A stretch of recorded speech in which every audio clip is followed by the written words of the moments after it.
ศิลางที่รักญาติโยมรู้จักเจ้าสำนักแห่งวัดสายมูตำบลแม่กะสันป่าตองที่เนื้อนาบุญญาติท่านเชียงใหม่ลำพู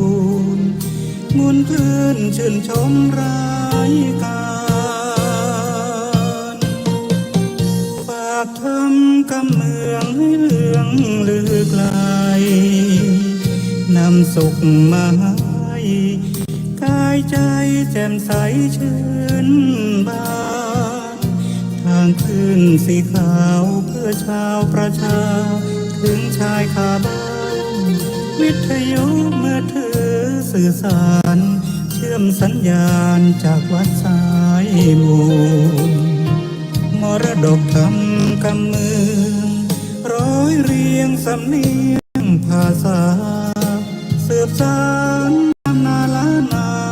อันทรงคุณค่ามีให้เสื่อมสูญภูมิธรรมเก่าก่อนคติคำสอนอานิสงส์ผลบุญ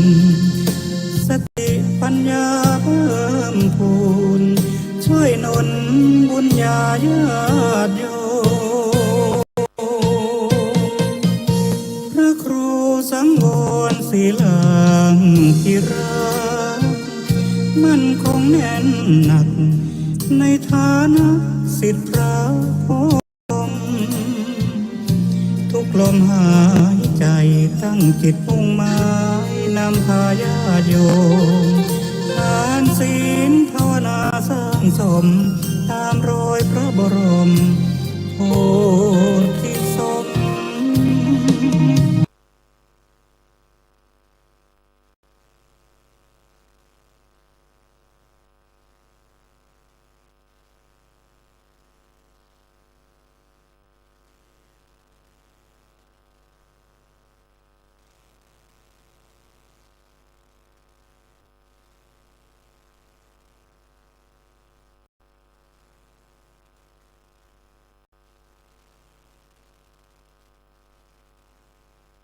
กำเมืองร้อยเรียงสนีนาอันทรงคุณค่ามีให้เสื่อมสูญภูมิธรรมเก่าก่อนคติคำสอนอานิสงส์ผลบุญสติปัญญาเพิ่มพูนช่วยหนุนบุญญาญาติโยพระครูสังวรศิลางที่รักมั่นคงแน่นหนักในฐานะศิษย์พระโพดมทุกลมหายใจตั้งจิตมุ่งหมายนำพาญาติโยมทานศีลภาวนาสร้างสมตามรอยพระบรมโพธิสม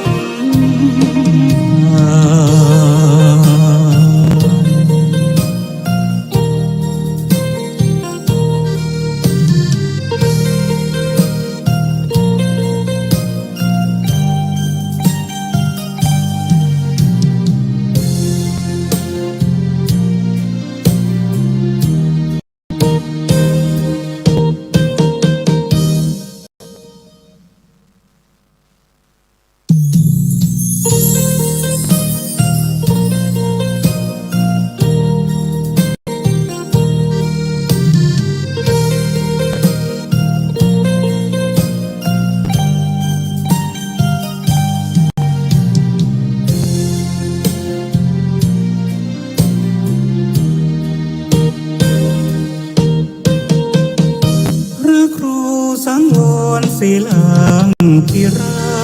กญาติโยมรู้จักเจ้าสำนักแห่งวัดสายมูตำบลแม่กะสันป่าตองที่เนื้อนาบุญญาติท่านเชียงใหม่ลำพูนมุนพื้นชื่นชมรายการฝากทำกำเมืองให้เลืองลือไกลน ำสุขมาให้กายใจแจ่มใสชื่นบานทางขึ้นสีขาวเพื่อชาวประชาถึงชายคาบ้านวิทยุมือถือสื่อสารเชื่อมสัญญาณจากวัดสายมูลมรดกธรรมกำเมืองร้อยเรียงสำเนียงภาษาสืบสานตำนานล้านนาอันทรงคุณค่ามิให้เสื่อมสูญภูมิธรรมเก่าก่อนคติคำสอนอานิสงส์ผลบุญสติปัญญาเพิ่มพูนช่วยหนุนบุญญาญาติโยมพระครูสังวรศิลางที่รักมั่นคงแน่นหนักในฐานะศิษย์พระโพดมทุกลมหายใจตั้งจิตมุ่งหมายนำพาญาติโยมทานศีลภาวนาสร้างสมตามรอยพระบรมโพธิสมภ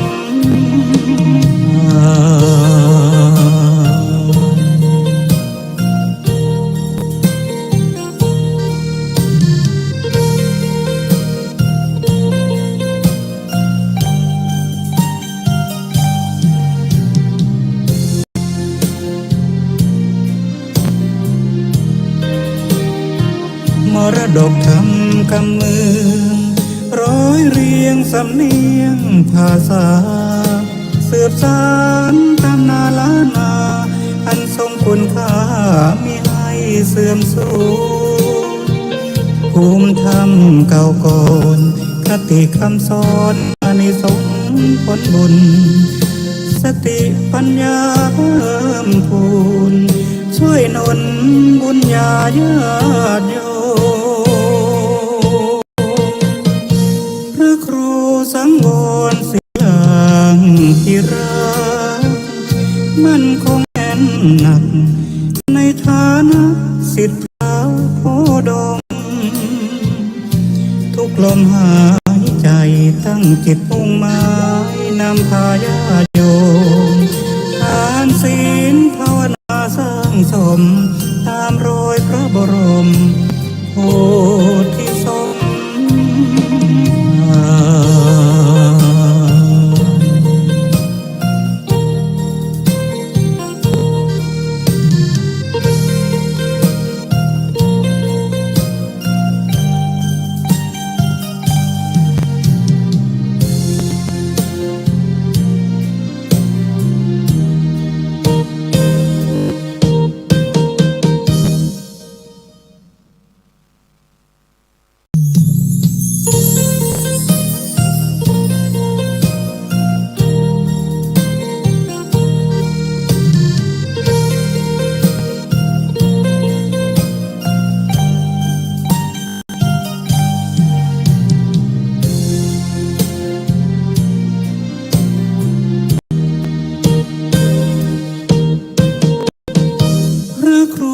สังวรศิลางที่รักญาติโยมรู้จักเจ้าสำนักแห่งวัดสายมูลตำบลแม่กาสันป่าทองทินเนื้อนาบุญญาติธรรมเชียงใหม่ลำพูนมุนคลื่นชื่นชมรายการฝากทำกำเมืองให้เลืองลือไกลนำสุขมาให้กายใจแจ่มใสชื่นบานทางขึ้นสีขาวเพื่อชาวประชาถึงชายคาบ้านวิทยุมือถือสื่อสารเชื่อมสัญญาณจากวัดสายมูลมรดกธรรมกำเมืองร้อยเรียงสำเนียงภาษาสืบสานตำนานล้านนาอันทรงคุณค่ามิให้เสื่อมสูญ ภูมิธรรมเก่าก่อนคติคำสอนอานิสงส์ผลบุญสติปัญญาเพิ่มพูนช่วยหนุนบุญญาญาติโยมพระครูสังวรศิลางพิรักมั่นคงแน่นหนักในฐานะศิษย์พระโพดม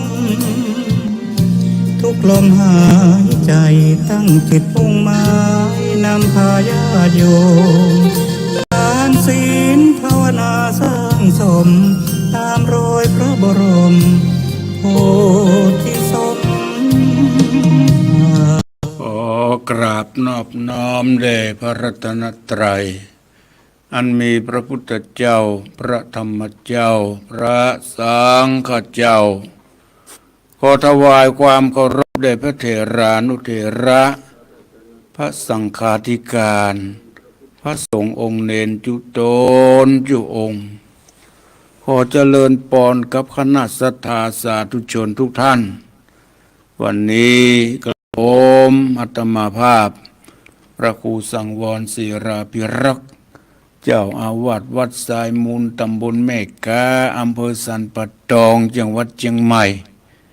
ก็ได้มาพบปะกับคณะศรัทธาสาธุชนทั้งหลายทุกวันอังคารที่3ของเดือน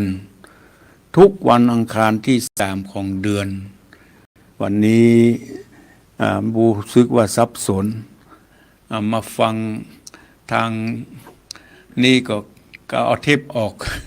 เอาเทปวันจันทร์ออกนึกว่าเป็นสับสนกันได้กับหมูมาเปิดทางลำปางก็กำลังรอสัญญาณอยู่วันนี้เป็นวันอังคารที่21กรกฎาคมพุทธศักราช2569ตรงกับขึ้น7 ค่ำวันพุธเป็นวันพระวันศีลบอกสถาญาติโยมทั้งหลาย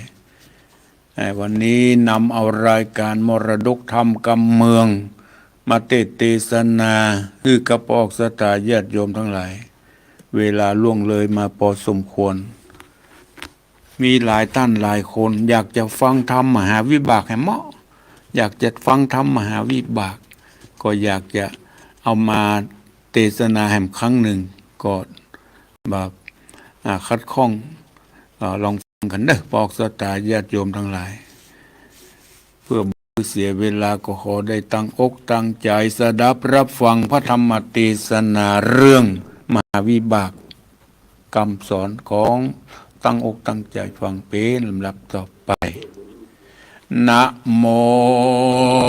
ตัสสะภะคะวะโตอะระหะโตสัมมาสัมพุทธัสสะอิตังสัทธาสาวันติยังเวหารันโตอาพุทธกังนามาสิทธิการมริตัง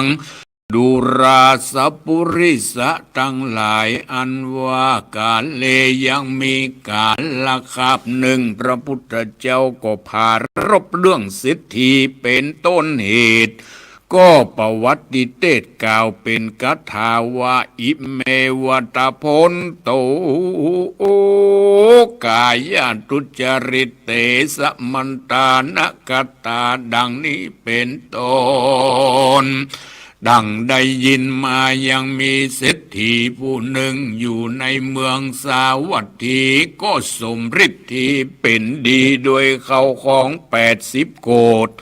บ่ร้ายโหดสักภาการเต้าว่าหาลูกหาหลานบ่ได้ยอมประกอบไปด้วยมัจเฉรตมกรรมธนีเตียนย่อมหุมหีเข้าของไว้บ่กินบ่ตานแม้นจะกินก็กลัวพานแม้นจะตานก็กลัวมันเสี่ยงไปหลายเต้าคงควายหอมยับไว้บ่กินบ่ใจบ่ไข่มักกะตำบุญฮือตานอยู่มาบ่ปอนนานเท่าใด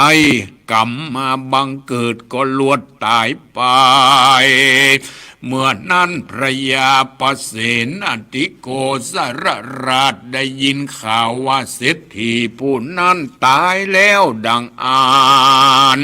พญาก็แห่มายังเสนาอามาตย์มาสู่คุ้มราชลงรวม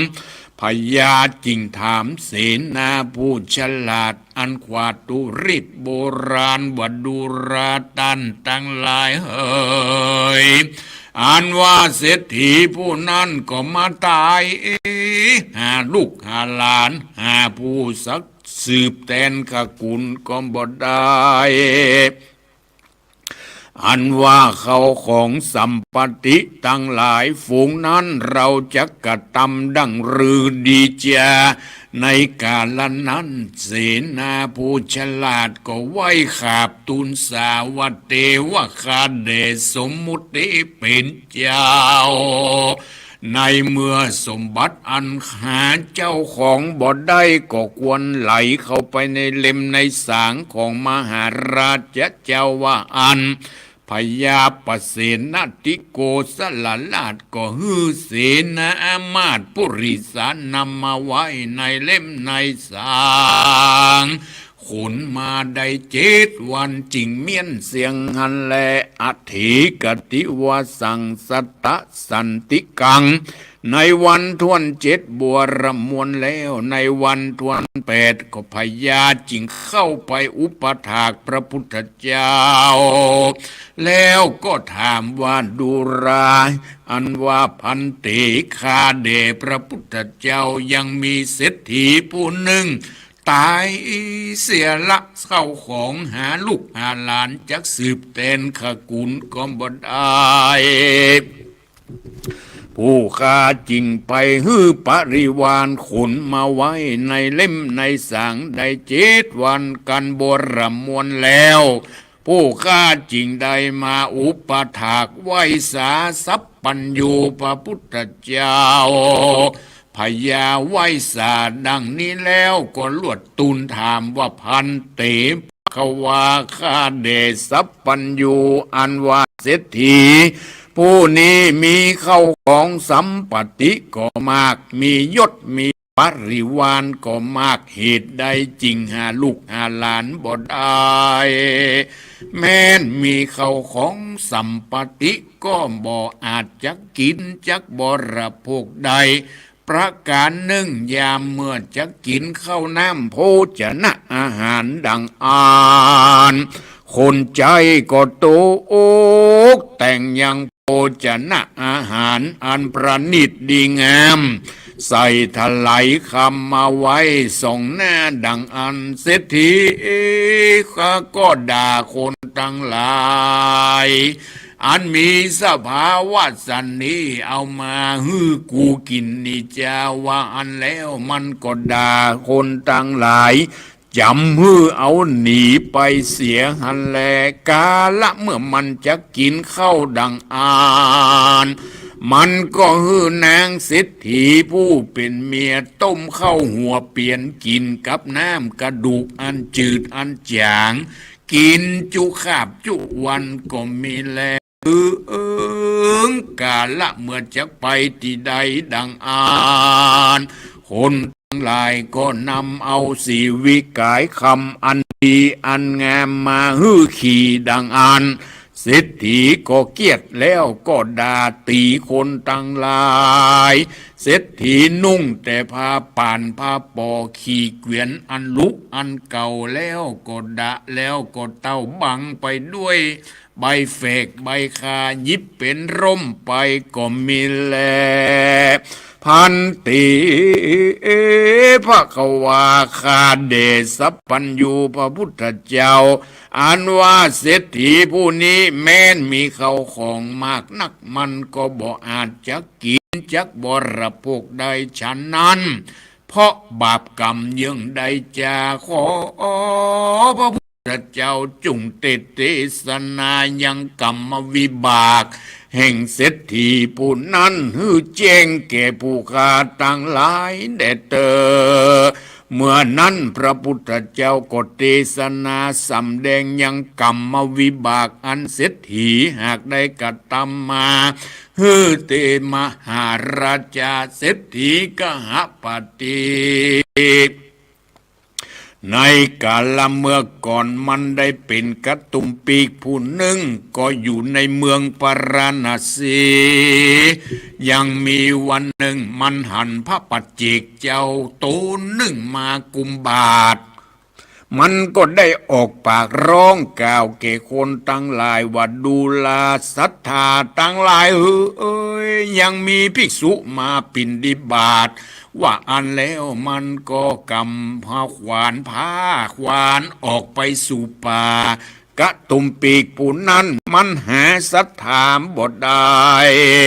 ส่วนเมียมันได้ยินเข้าใส่ก็กึดในใจว่าพระปัจเจกเจ้ามาแล้วว่าอันกรรมอันนี้กูก็บ่หอนได้ยินสักเตือ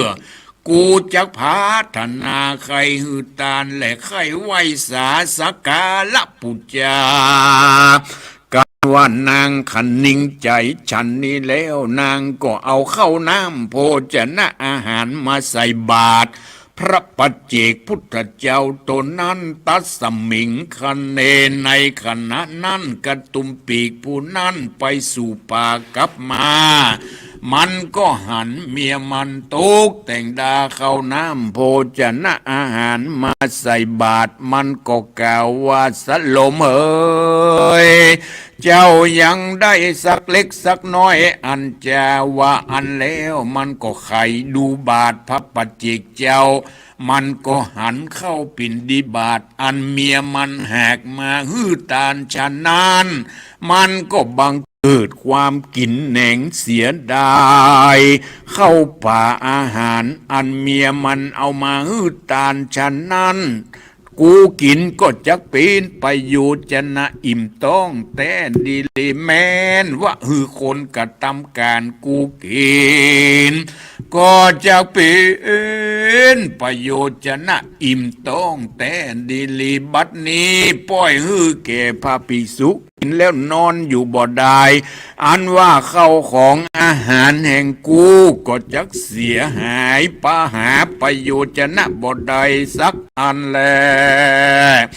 กระตุมปีกผู้นั้นมีความกินแหนงเสียดายทรัพย์สมบัติอันนั้นประการหนึ่งนายกระตุมปีกผู้นี้มันก็ได้ฆ่าลูกปีอายในกาลเมื่อก่อนคือว่ากระตุมปีกผู้นี้มันมีปีอายอยู่คนหนึ่งอยู่กินตัวกันมาเมื่อปลายลุนกระตุมปีกผู้ปีมันก็มาเล็งหันในอนิจจภาวะในคารวัตยาวเรือนว่ามันเป็นดีตุกปุ่นดีนายแต่นักหนามันก็มาสละเข้าของฮือแก่กระตุมปีกผู้น้องส่วนตนมันก็หนีไปบวชเป็นพระฤาษีส่วนกระตุมปีกผู้น้องก็อยู่กระทำการคารวัตยาวเรือนแตนอ้ายแห่งตนมีและอยู่มาบ่เมินบ่นานกุมารน้อยลูกพี่อ้ายก็เดินไปแอวในบ้านว่าอันนี้ก็เป็นของพ่อข้าอันนี้ก็เป็นของพ่อข้าส่วนกระตุมปีกผู้อามันยินกุมารน้อยกล่าวฉะนั้นมันก็กึดในใจว่ากุมารผู้นี้ยังหนุ่มยังน้อยแต่ดีเลยมันปล่อยมากล่าวฉันนี้แม่นว่ามันขึ้นมามันจักยะดังรือจาแม้นว่าวัตถุเข้าของตั้งหลายที่อยู่ที่กินตั้งหลายฝูงนี้มันจักมาเอาเสียบ่อันมันก็จักเอาไปหืดตานแก่ผู้อื่นบ่อยากจะแลกะตุมปีกผู้อากึดในใจฉันนี้แล้วอยู่มาวันหนึ่งก็หาอุบายเอากุมารน้อยลูกพี่อ้ายไปสู่ป่าแล้วก็บิดคอกุมารหืดตายแล้วก็ตอดละเสียในปัจจาตินั่นอันนี้ก็เป็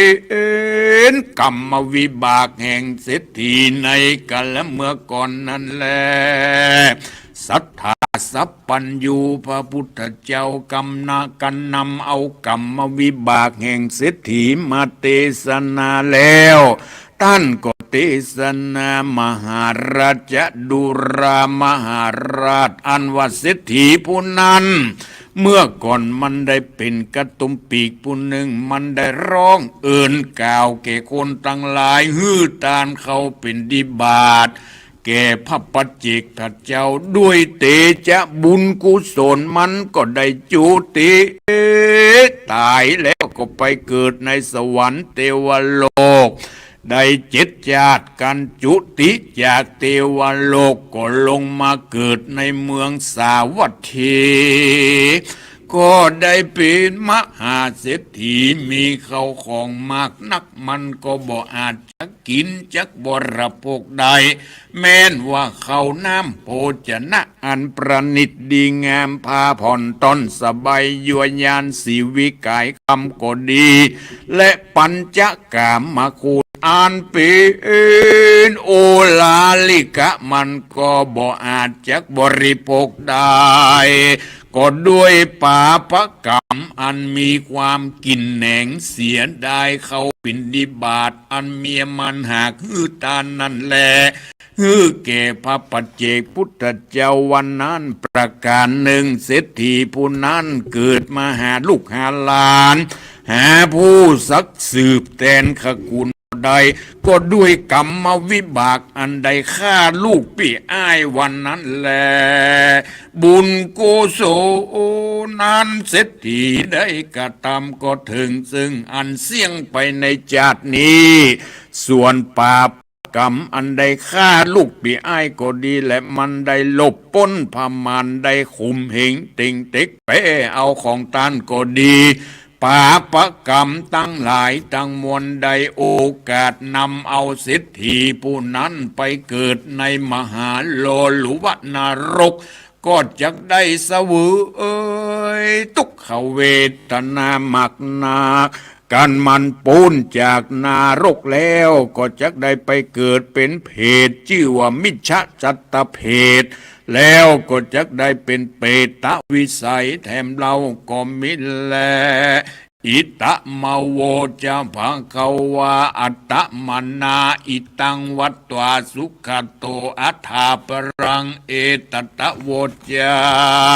สัทธาสัพปัญญูพระพุทธเจ้าเทศนายังกรรมวิบากแห่งเศรษฐีแล้วที่นั้นพระพุทธเจ้าก็เทศนาสำแดงขักกุลวงศาแห่งเพศเจ็ดจำพวกฮือแจ้งแก่พระยาปเสนติโกศลและปริสัตตังสีอิเมวตาพนโตโอกายตุจริตเตสมันตากตาวจีตุจริตเตสมันตากตามโนจุจริตเตสมันตาอาริยตานังอุปวัตานังดูรามหาราชปุริสปาริสัตทั้งหลายศรัทธาอันว่าสัตว์ทั้งหลายฝูงประกอบไปโดยอกุศลกรรมบท10 ประการคือว่าการทุจริตกระทำผิดด้วย3 ประการคือฆ่าสัตว์ลักเอาของวัตถุแห่งตนผู้อื่นและกระทำกามเมสุมิจฉาจารเล่นจู้สู่ผัวเมียแห่งตานวจีทุจริตกระทำผิดด้วยวาจา4 ประการคือมุสากล่าวจุปลายปิสุณวาจากล่าวกรรมสนกรรมส่อพรุษวาจากล่าวกำหยาบจาก้าแข็งจาบุบจาตีฟันแตงตันสัปปะวาจากล่าวกำอันหามประโยชนะบ่ได้เป็นต้นว่ากำจุ่มกำแจงติสินนินตาเล่านาจาขวัญมโนทุจริตกระทำผิดด้วยใจมี3 ประการคืออ้ามพิจาโลภเอาของตันเป็นต้นว่าโลภเอาเขตบ้านเลือกสวนไร่นาเขตวัดเขตว่าฝูงนี้การตายก็จะได้ไปเกิดเป็นวอกเป็นก้างก็มีแลป ปุกกะละผู้ใดมีกรรมปากกล้ากลางแห่งมักถมน้ำลายย่อต้านผู้อื่นดังอ่านการจุติตายไปก็จะได้ไปเกิดเป็นแรงเป็นกาจลนาปุกกะละผู้ใดหากรรมอินดูคุณนาแก่สัตว์เดรัจฉานตั้งหลายอันมีคุณแก่ตนเป็นต้นว่าจ้างม้างัวควายก็ดีย่อมคำคาลาวีฆ่าบุปตีดังอ่าน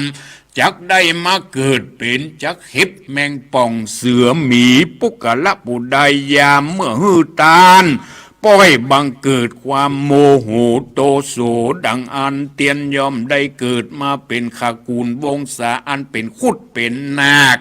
ตัวที่มีฤทธิกาแข่งมากนักปุกกะละผู้ใดประกอบไปโดยกรรมานะสหาวบ่หูจักกุลพ่อกุลแม่ครูบาอาจารย์ประมาทต่อแก้วเจ้าสามประการย่อมเกิดมาเป็นหมาก็มีแลด้วยกรรมวิบากย่อมฮือแก่สัตว์ทั้งหลายฝูงได้กระทำฮือบังเกิดในขกูลสัตว์ทั้งหลายดังพระพุทธเจ้าจักกาสังกายนาจารย์หากจักนำมาสำแดงตาบทบาทบาลีธรรมพระพุทธเจ้าบทหนึ่งว่าอริยตานางโอปาวัตกานังดังนี้ก็มีโดยพระการดังกล่าวมานี่แหละนะมหาวิปากสัมมาตังนิติตังขียาอันกล่าวยังทำมหาวิบากก็บังคมสมฤทธิ์ดีพระธรรมเทศนาเรื่องมหาวิบากก็ได้จบลงไปในครั้งเมื่อพระพุทธเจ้าพักอยู่ที่เจตวันมหาวิหารมีพระสงฆ์ทั้งหลายมาถามเรื่องวิบากกรรมของเศรษฐีเศรษฐีผู้หนึ่งถ้าเยี่ยงใดจึงเกิดมาหาลูกหาหลานบ่ได้พระพุทธเจ้าก็ว่าที่เมืองสาวัตถีนะมีเศรษฐีคนหนึ่งมีทรัพย์สมบัติถึง80 โกฏ80 โกฏ10 โกฏก็10 ล้านก็เป็น1 โกฏ800 ล้านเนาะบวกลบคูณหารมีถึง800 ล้านในสมัยนั้นมันจะมีมากขนาดไหนเป็นถ้าเป็นปัจจุบันก็เป็นหมื่นล้านเศรษฐีคนนี้ขี้จิขี้เหนียวเวลาเปิ้นจะเอาอาหารมาให้กินมันบักกินเลยมันบักกินบ่ได้กินแล้วฮ้อนตองที่มันจะกินได้ก็เอากระดูกมาต้มกระดูกที่ติดจิ้นหน่อยก็ไม่ได้เนอะติดจิ้นหน่อยก็ไม่ได้กินฮ้อนตองก็ต้มกระดูกอันจืดอันจางกินไปฉะนั้นเวลาเปิ้นเอาเปิ้นเอารถล้อเกวียนอันดีอันงามมาขี่บ่ได้ต้องขี่อันลุอันเก่าอันค่ำคล้าปุ่นเวลาจะนุ่งจะย่องจะห่มอะไรยังก็ห่มผ้าดีๆงามๆก็บ่ได้แหมเหมาะฮ้อนมันคันตึงฮ้อนตึงคัน สิ่งที่มันจะนุ่งได้เศรษฐีคนนี้ที่จะนุ่งนะก็คือเอาใบไม้ใบหญ้ามายิบเอามาต่อกันปิดบังความอายได้อันนั้นเนี่ยนุ่งห่มเอาใบไม้มาเป็นล่มเป็นเงาไปบ่เมินบ่นานพยาธิเข้ามาลุมเราเศรษฐีคนนี้ก็ตายไป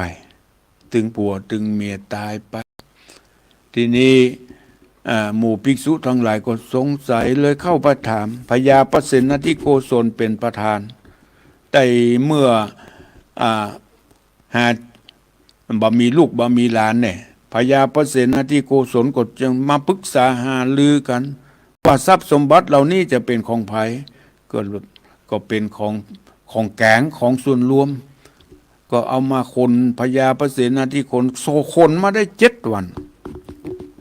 วันที่8ก็เข้าไปหาพระพุทธเจ้ามีความสงสัยว่ามันเป็นกรรมวิบากอย่างล่ำเหลือกับเศรษฐีคนนี้พระพุทธเจ้าจึงตรัสเทศนาว่าเศรษฐีผู้นี้ในชาติก่อนนั้นเกิดเป็นคนทุกข์คนยาก เกิดเป็นกระตุมปีกผู้หนึ่งหาเจ้ากินเจ้าหาค่ำกินค่ำหาเจ้ากินค่ำเหมาะแรงเหมาะง่ายกันไปทีนี้วันหนึ่งมันก็จะออกไปหาอาหารจะออกไปเก็บผักเก็บไม้ตามภาษาของกระตุมปีกนั่นแหละทีนี้มันก็ไปหันใส่พระพุทธมหันพระปัจเจกเจ้ามาบิณฑบาตพอดีมันก็ปากหม้อเว้ยมันปากหม้อเกศศรัทธาประชาชนทั้งหลายภายบัดนี้เดี๋ยวนี้เนอะมีตุเจ้ามากุมบาทเนอะว่าง่ายๆนะทีนี้เมียมันได้ยินหรอแต่ผัวมันมีแต่เท่านั้นแต่มันบ่มีศรัทธาอีกนะเมียมันมีแล้วก็บอกข้าบอกเคยได้ยินสักเตือพระคุณเจ้ามาบิณฑบาตมี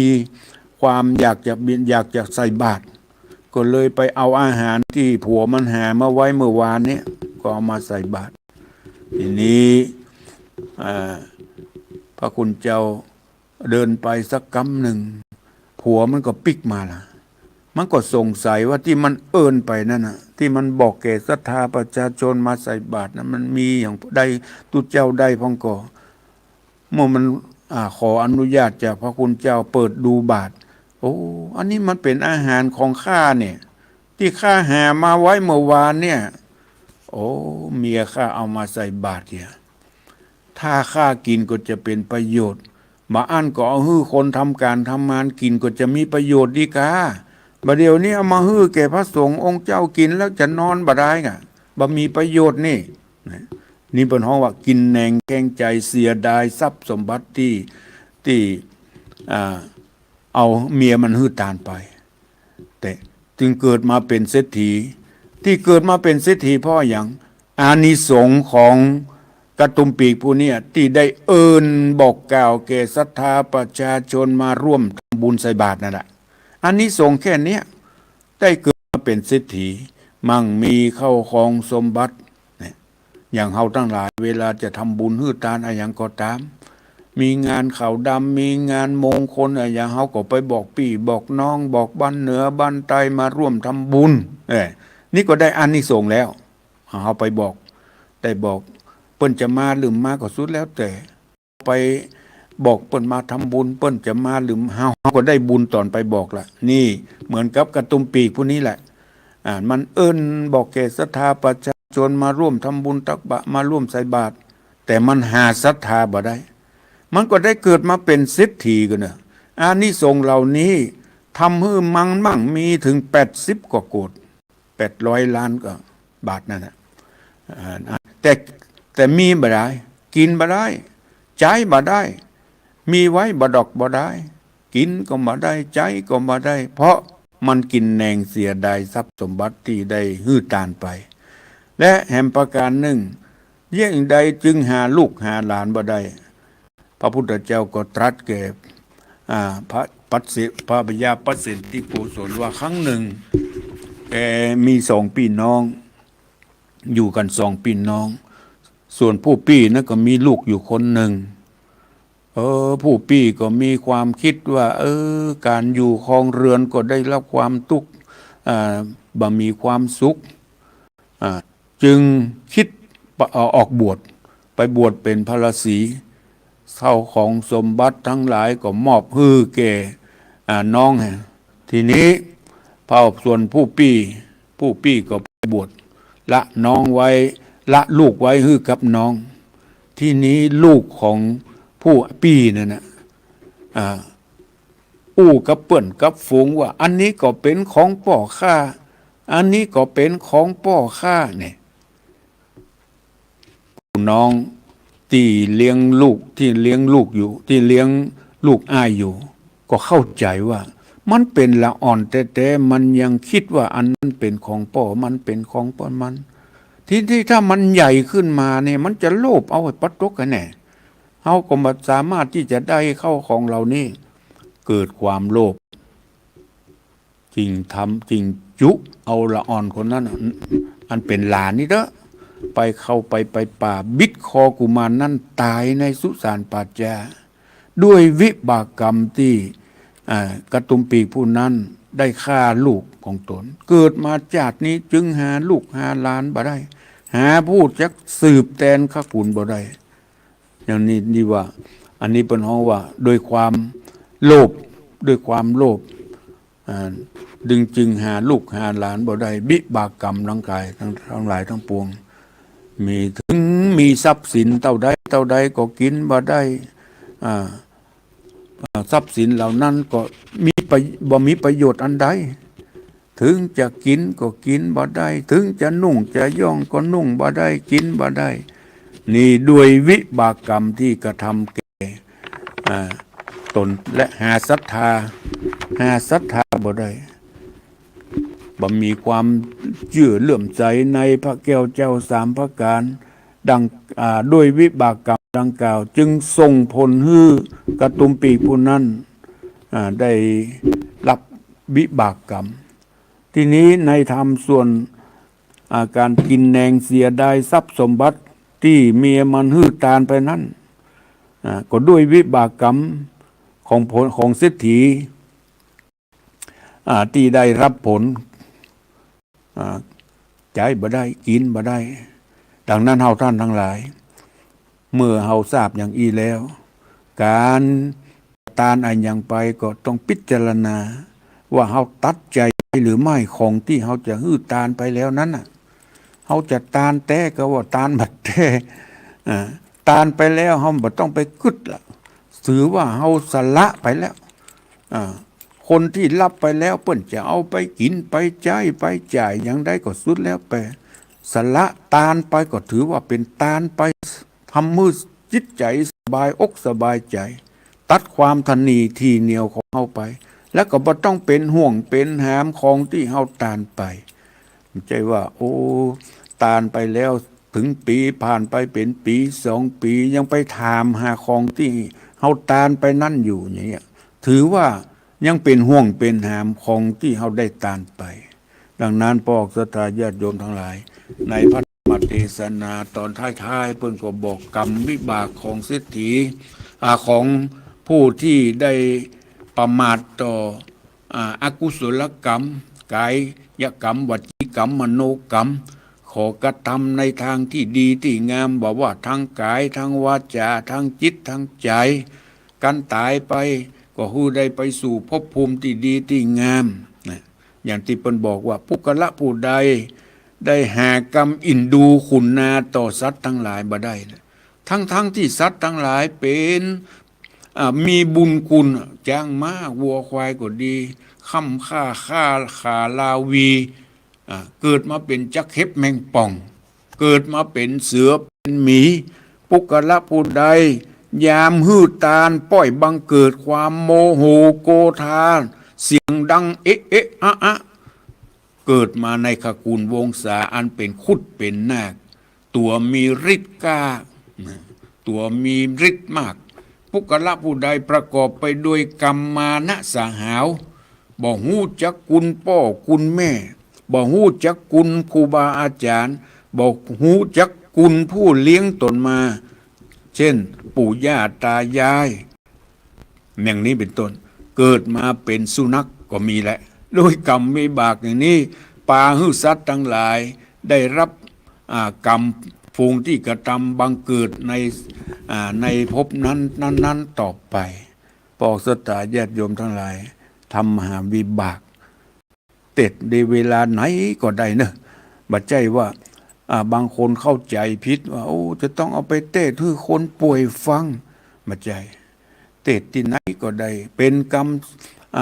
รมเตือนสติให้แก่หมู่เฮาทั้งหลายได้รีบทำคุณงามความดีบอกว่าทางกายทางวาจาทางใจ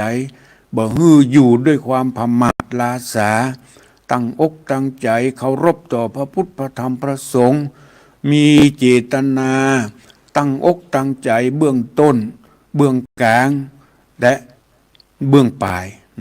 ก่อนจะฮื้อตานก่อนจะทำความดีใดๆก็ด้วยความบริสุทธิ์ใจในขณะที่ทำก็ตั้งอกตั้งใจทำด้วยความสบายอกสบายใจทำด้วยความเต็มใจทำแล้วฮื้อสบายอกสบายใจอย่างนี้ถือว่าประกอบไปด้วยปุปปะเจตนา จาคะเจตนา และอัปปราประเจตนาปอกสตาญาติโยมทั้งหลาย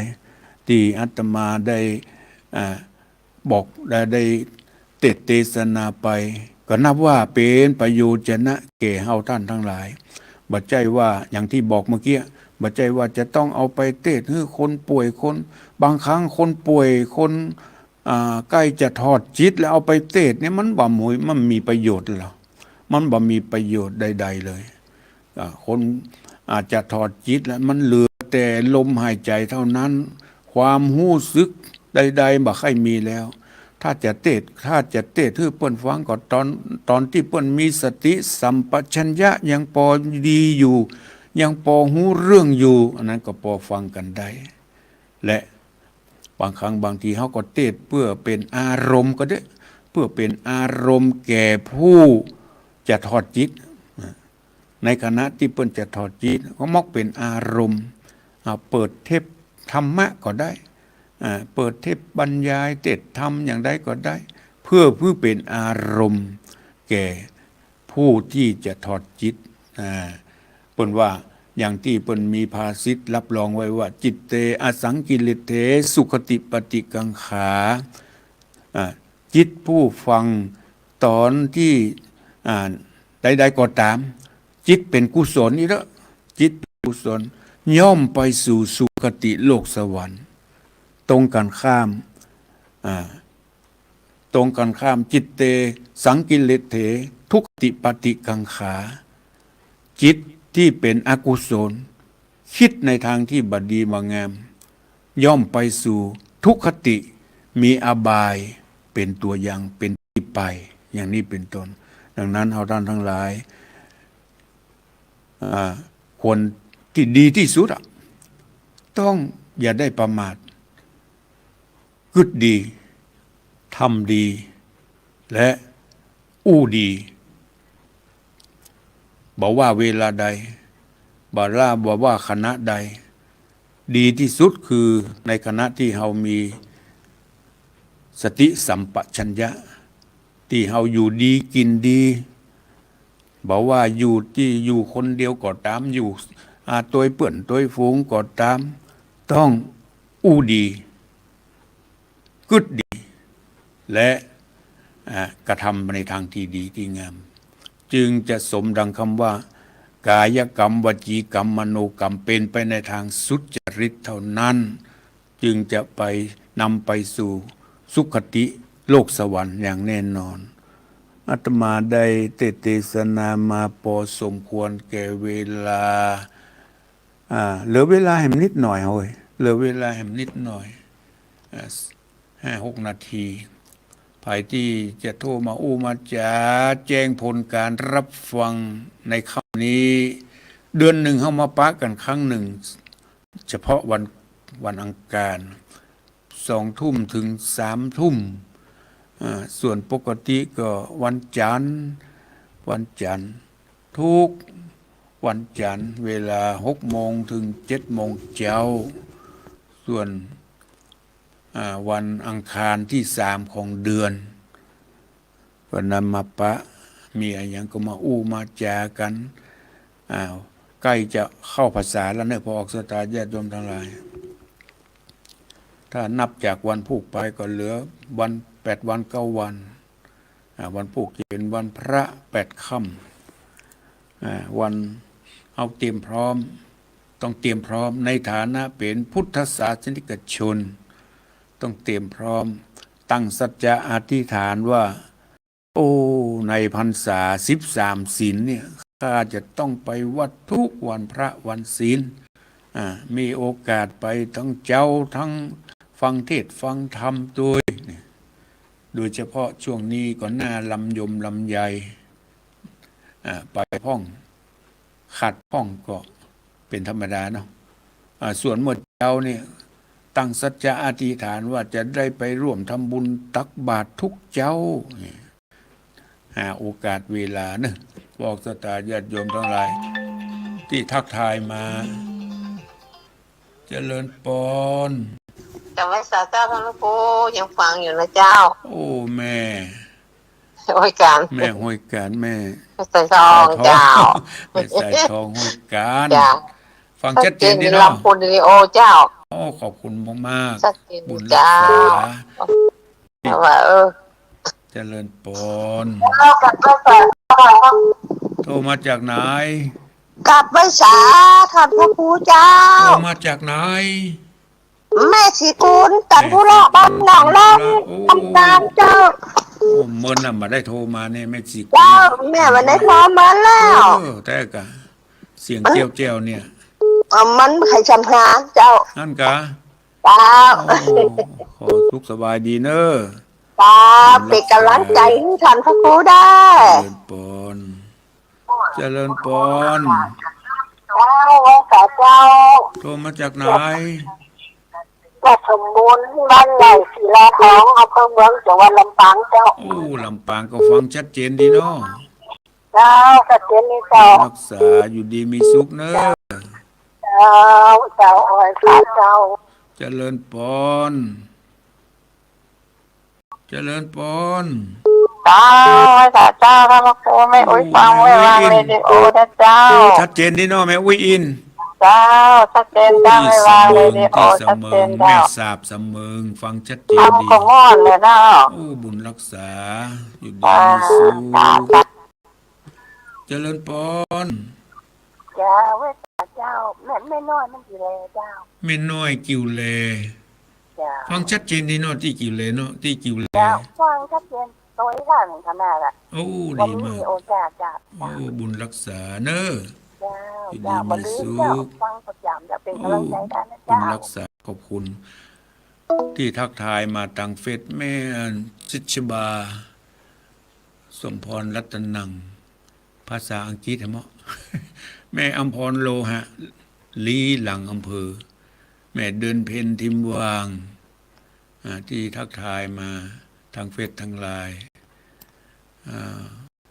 พลหลวงออดรองนายก องค์การบริหารส่วนตำบลเมกา ขอบคุณเนอะที่ทักทายมาทางเฟซทางไลน์เจริญปน ฟังภาษาเจ้าตกลง ไม่ตู้กันแน่ เจ้า โอ้ไม่ตู้อยู่ลำปูนอยู่นอ อยู่เหลือปูเนาะแต่วันได้ปีกได้ก็อย่างมาได้แล้วนี่ อันไหนหม้อโอ้ ติดเตียงอ่ะ อันไหนหม้อ เจ้า แต่ว่าอันติดเตียงกับลูกได้กินเขาคนเดียวเนี่ยยังได้หมดนะ ช่วยตัวเองได้อยู่นอ ช่วยตัวเองได้อยู่เจ้า โอ้อยู่ดีมีสุข แล้วอันนี้ยังมาอันนี้ยังมาเตะเมื่อคืนอย่างไรนี่ โอ้เมื่อคืนนี้มีบทเฉพาะวันการที่3ของเดือน เออ เดือนหนึ่งจะมีครั้งหนึ่งเฉพาะวันอังคารที่3ของเดือน ก็น่าก็ว่าเปิดฟัง ฟังอันฟังไปอันนี้เลี้ยงหมูหินนั่นนี่นะก็เป็นว่าแม่นแต่กะวันอาการนั่นแหละ เฉพาะวันการที่3ของเดือน เดือนหนึ่งครั้งหนึ่งขอบคุณเรื่องแม่ทูเนอร์ เจ้า หมดละสายสุดท้ายละสุดเจริญปน ในร้ายทาง เจ้า ไปความรังหิว โทรมาจากไหน ฟังอยู่เด้อ โทรมาจากไหน บ้านห้องห้า โอ้วันห้องห้า บ้านห้องห้า อันกะฟังชัดเจนดีเนาะ ฮะ ฟังชัดเจนดีเนาะ เจ้าฟังเจนดีเจ้า รักษาเด้อห้อง โอ้ ห้าอาสาง ฟังธรรมนี่โอ้ปลื้มอกปลื้มใจได้เนาะ โอ้ฟังไปเลยเนอะบุญรักษา เจ้า เวลา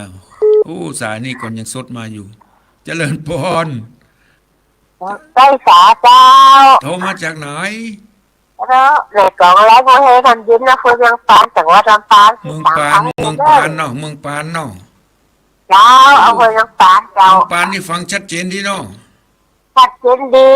โอ้ขอบคุณเนอะ ความ บุ จุ ญ ดเล รั ย ก พ ษา บจุดศูนย์ โอ้ดีละบุญรักษาเนอะแม่เนอะ